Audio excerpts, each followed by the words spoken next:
Hi, this is Trinisha Cottrell, and today I wanted to talk about the perfect fit. So, what is perfection? Perfection, I believe, is in the eyes of whoever they believe to be, whatever their interpretation is of their perfection, like the perfect person, the perfect job, the perfect car, the perfect house, so on and so on, so on and so forth.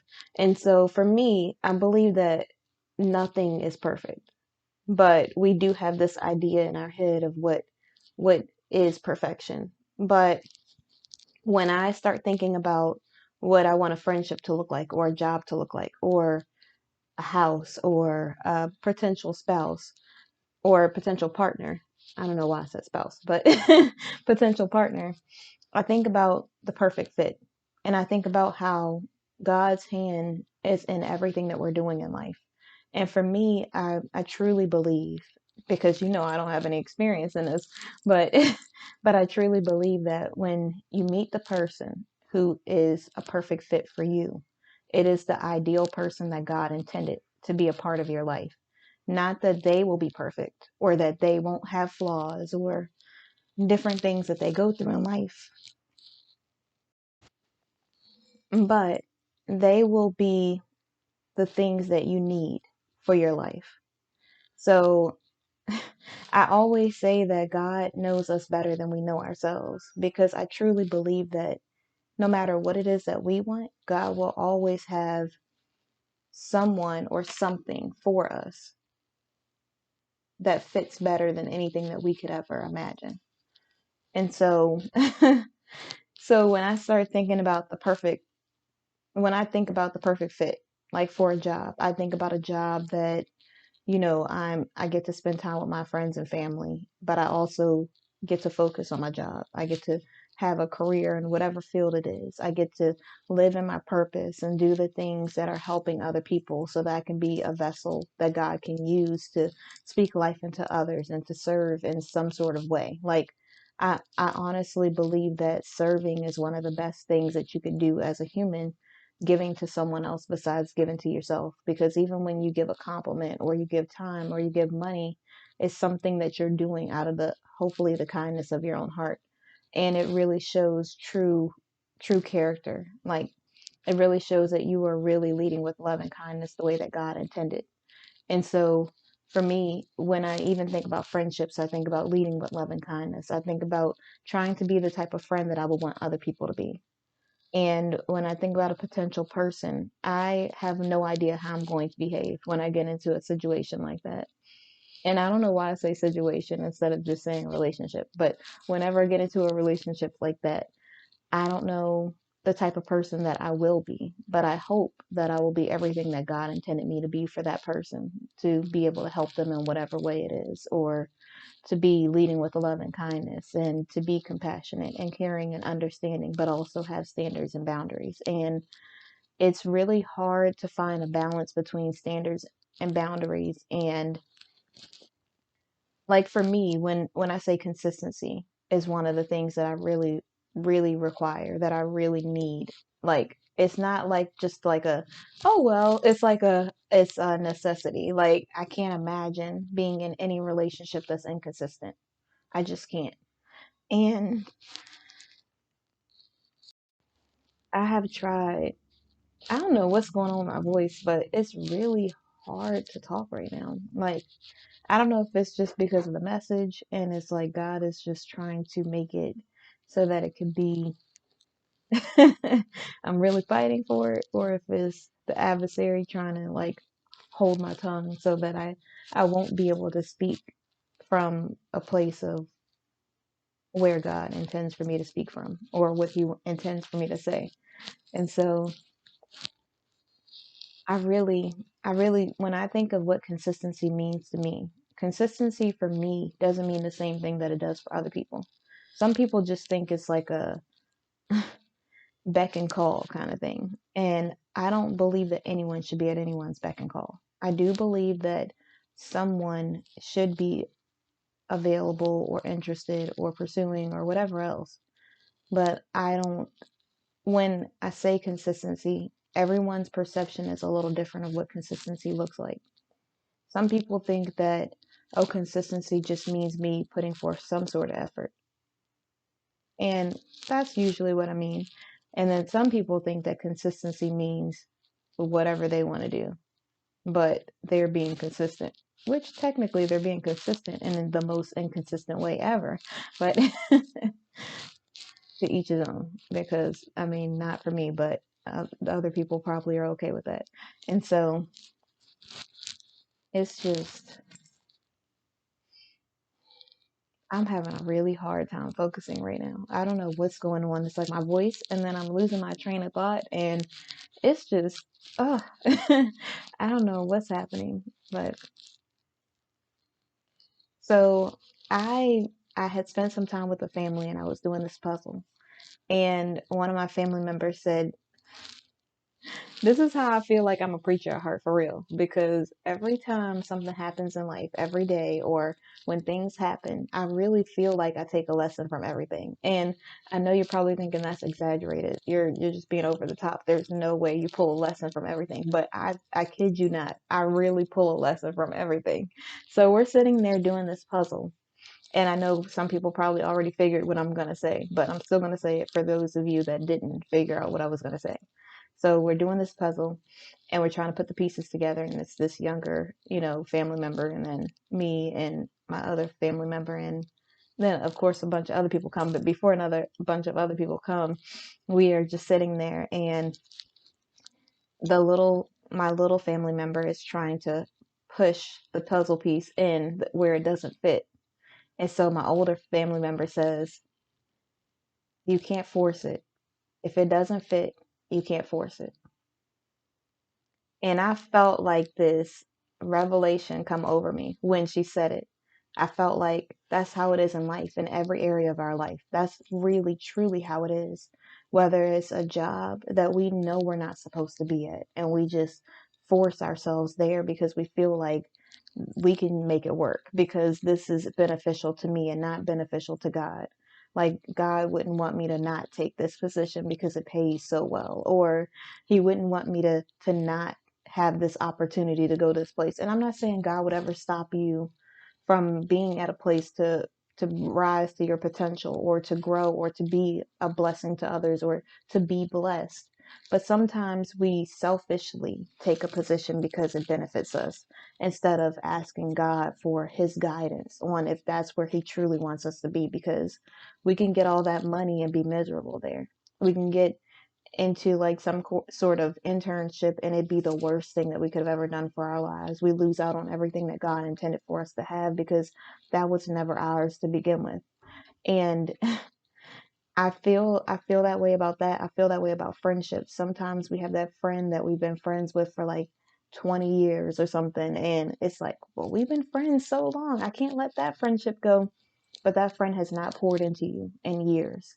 That friend is always taking and never giving. That friend is always needing something but never being available or being vulnerable or allowing you to talk about what is going on with you. It's all about them or whatever else it is. And I'm not downplaying a friend or trying to make anyone feel a certain type of way. But sometimes we keep forcing those type of relationships because of time instead of quality, instead of their character, instead of the true value that they give to our lives. We are so focused on just trying to make it work when God is saying that you don't have to force anything that I'm in.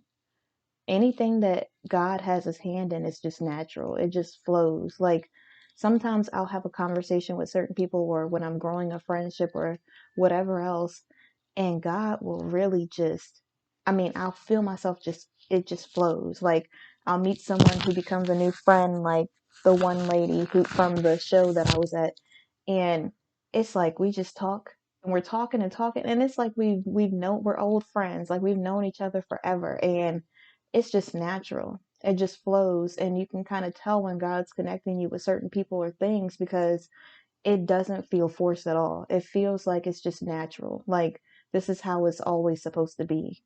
And sometimes we don't understand that. Sometimes we feel like, but I really like this thing, or I really want this job, or I really want this friendship, or I really want this person. But if it's not God, it's never going to feel natural.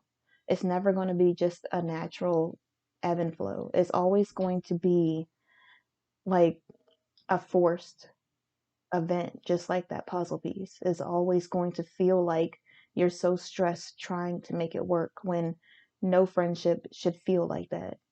If you're at a job or in a friendship or a relationship, and I'm not a relationship expert, I'm just saying this is what I'm interpreting from the revelation that I received. It should really just flow. Will it take work? Of course. Everything worthwhile takes work. Faith without works is dead. So I'm not saying that you just need to be lazy in your friendships and not give them any time or effort because it's just going to flow. No, it flows because you're putting forth an effort and you're putting forth work. And you need to make sure that you're not that friend or that person who is riding the clock at work or who is asking for everything, who's just receiving all of the benefits from the friendship without giving anything, because that's not mutually beneficial at all.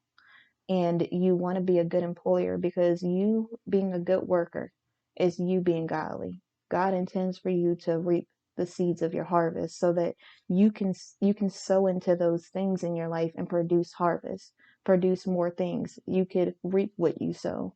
You won't be able to do that if you are just sitting back expecting the benefits of everything without putting forth any effort. And I feel like it's that way in every area of your life. Just like with me, when now that I am in a place where I feel like I'm ready to get to know other people or whatever else, I always say whatever else, but I really need to stop belittling the situation like that and just really make it intentional because anything that God wants for my life, I need to be intentional in. I can't just pretend as if it's just no big deal. Everything that God puts on my heart to do or wants for my life, I need to make sure that I am putting forth an effort. I am being intentional. I'm being a servant in my life. I want to make sure that I'm being a vessel that God can use so people can see the God in me and they don't just see this selfish individual who is constantly only thinking about what is beneficial for me. I need to be giving to different situations, and in my life I need to be the best parent I can be, the best friend, the best family member I could be. And I'm not going to be perfect, but I need to be putting forth an effort because everything that's worthwhile takes work. It's not just you get it just because you want it. Like, that's not how it works. And I also believe that if you ask, you will receive.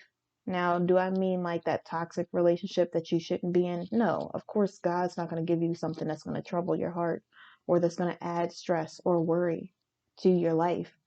He wants you to be concerned about things because you're human, but he does not want you to have to worry about anything.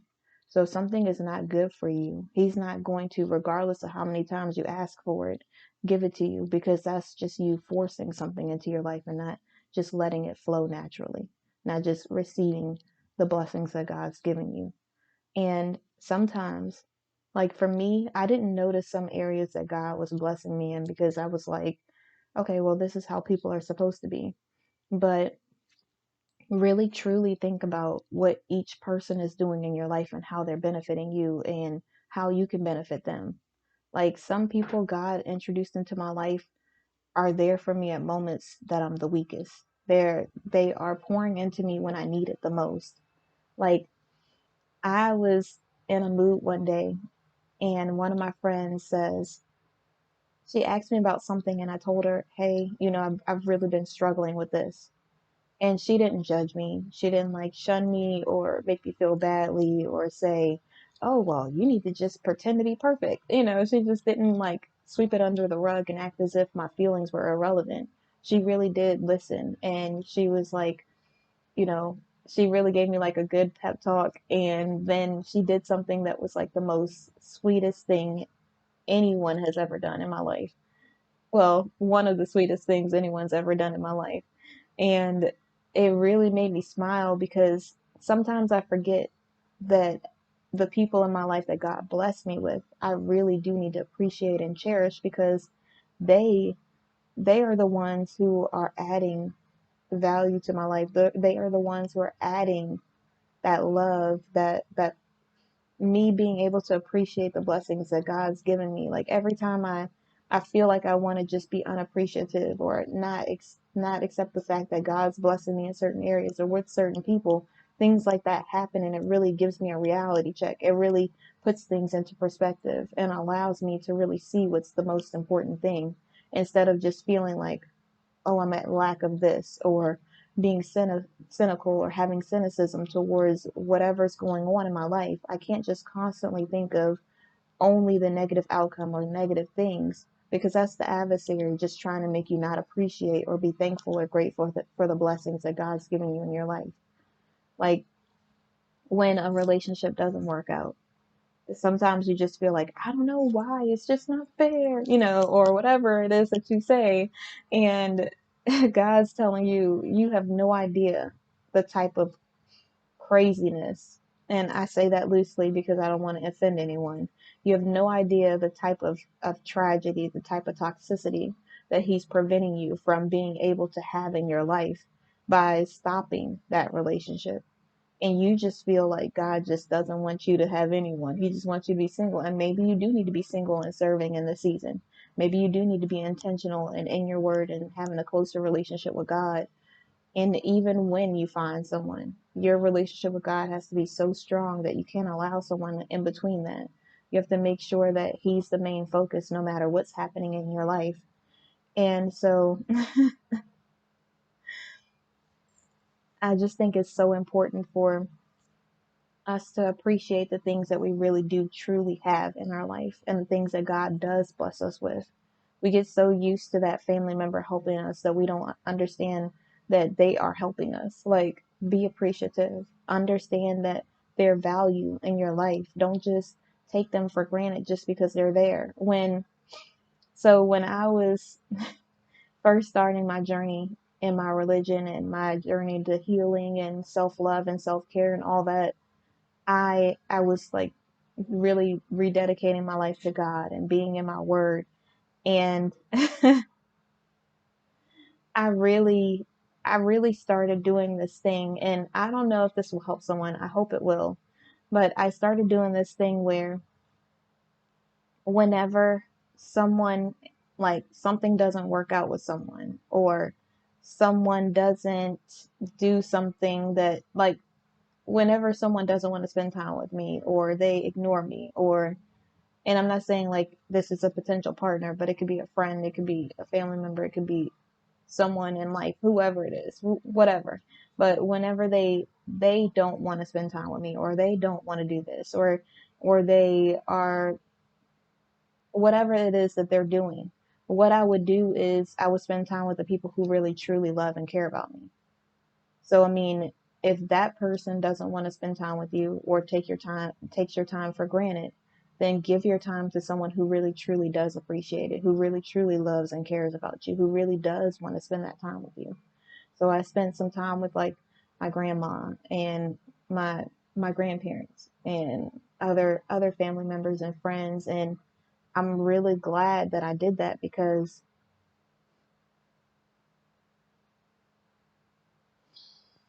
I'm going to share this because I feel like it will be helpful. And I feel like God allows people in our life for a reason, and they all impact us in certain ways, and we all have something that we can pull from everything in life. And when I refocused my attention on the people who really truly did care about me, I'm so happy that I did that and that God put that on my heart to do, because one of my family members passed away, and he was fine like 2 weeks before then, and then his health just went downhill. He was older, things like that. But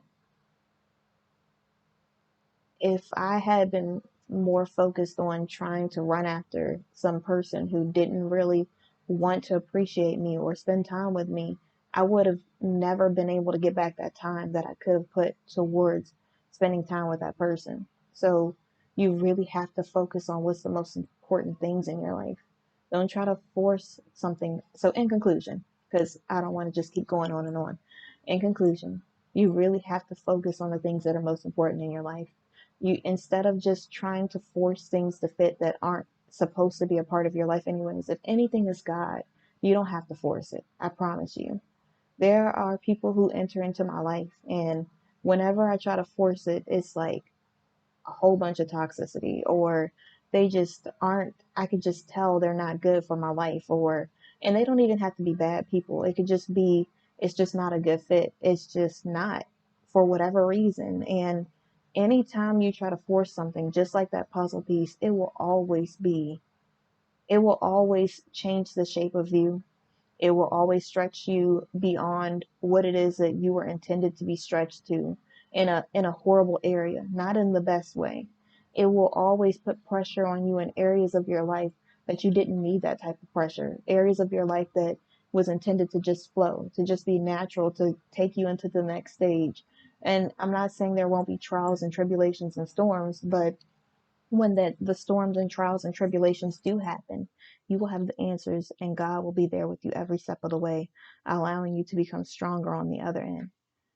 Anything, anything in your life that has to be forced, any job, any friendship, any relationship, is not God. It's not. God doesn't intend for you to be confused and to be at war with yourself, or to be emotionally drained or stressed out. He wants you to have peace and joy and happiness in your life. And what does that mean? You won't have to work or take an effort or put an effort forth? No, that means that you absolutely have to put an effort forth. But that does not mean that you will have to do all of this work on your own to try to make something work that was never intended for your life. So focus on the people who truly love and care about you, because they deserve your time. And don't give your time and energy to anything that doesn't deserve you.